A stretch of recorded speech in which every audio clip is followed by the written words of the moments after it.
Government college बाड़ी के YouTube channel पर आप सभी का स्वागत है। आज हम इतिहास की क्लास के अंतर्गत बीए द्वितीय वर्ष मध्यकालीन भारतीय इतिहास के एक प्रकरण बलवन की मंगोल नीति का अध्ययन करेंगे। इस नीति के अंतर्गत हम उन तथ्यों पर प्रकाश डालने का प्रयास करेंगे जो इस बात को स्पष्ट करते हैं कि किस प्रकार मंगोल आक्रमण से बलवन ने दिल्ली सल्तनत को सुरक्षा प्रदान की। बलवन के शासनकाल में सल्तनत की उत्तर पश्चिमी सीमाओं पर मंगोलों के आक्रमण का निरंतर खतरा बना रहता था। बलवन के शासनकाल तक मंगोल मध्य एशिया के समस्त मुस्लिम राज्यों पर अपना अधिकार कर चुके थे।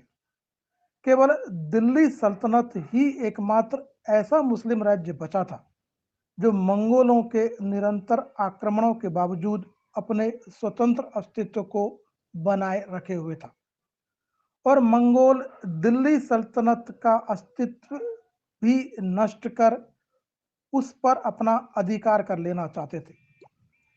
मंगोल अक्सर सिंधु नदी को पार करके भारतीय प्रदेशों पर आक्रमण करते ही रहते थे। बलवन ने मंगोल आक्रमण से सीमांत प्रदेशों की सुरक्षा की समुचित व्यवस्था की। सबसे पहले बलवन ने सीमांत प्रदेशों में जंगलों को साफ करवाकर अनेक किलों का निर्माण करवाया और उनकी रक्षा के लिए बड़ी संख्या में वहां सैनिक भी नियुक्त किए। बलवन ने अपने चचेरे भाई शेर खान को सीमांत प्रदेशों का हाकिम नियुक्त किया, जिसने 1270 ईस्वी तक सीमांत प्रदेशों की सफलतापूर्वक रक्षा भी की। शेर खां की मृत्यु के बाद बलवन ने सीमांत प्रदेशों को दो भागों में बांट दिया और उनकी सुरक्षा का भार अपने दोनों पुत्रों युवराज मोहम्मद खां और बुगरा खां को सौंप दिया। लाहौर, मुल्तान और उच्च का गवर्नर बलवन ने अपने ज्येष्ठ पुत्र युवराज मोहम्मद खां को, सुनम और समाना का गवर्नर अपने छोटे पुत्र बुगरा खां को बनाया। दोनों के पास शक्तिशाली सेनाएं रखी और उनको इस बात की हिदायत भी दी गई कि यदि कोई मंगोल आक्रमण हो तो वे संयुक्त रूप से उसका मुकाबला करें और उनको सल्तनत की सीमाओं के बाहर निकाल दें।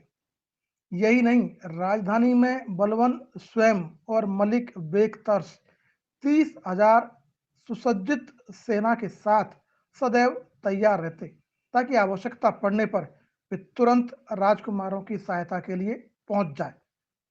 बलवन ने मंगोल आक्रमणों से उत्तर पश्चिमी सीमांत प्रदेशों की सुरक्षा की ये जो व्यवस्था की, उसमें उसे पूर्ण रूपेण सफलता प्राप्त हुई। जैसा कि इतिहासकार जियाउद्दीन बर्नी ने स्पष्ट रूप से लिखा है कि जब कभी मंगोलों ने ब्यास नदी को पार करके भारतीय सीमाओं में घुसने का प्रयास किया तो हर बार बलवन की सेनाओं द्वारा उनको हराकर वापस भगा दिया गया। बलवन के शासनकाल के अंतिम दिनों में 1285 में अफगानिस्तान के मंगोल शासक तैमूर खां के नेतृत्व में भारत पर मंगोलों का एक प्रबल आक्रमण हुआ। इस मंगोल आक्रमण के दौरान ही बलवन का ज्येष्ठ पुत्र युवराज मोहम्मद खान मारा गया, लेकिन मंगोल सल्तनत के किसी भी भाग पर अपना अधिकार स्थापित नहीं कर पाए और बलवन की सेनाओं ने उनको हराकर भारतीय प्रदेशों के बाहर भगा दिया। इस प्रकार बलवन की सीमांत नीति पूर्ण रूप से सफल रही और मंगोल बलवन के शासनकाल में दिल्ली सल्तनत का कोई भी भाग अपने अधिकार में कर पाने में सफल नहीं हुए।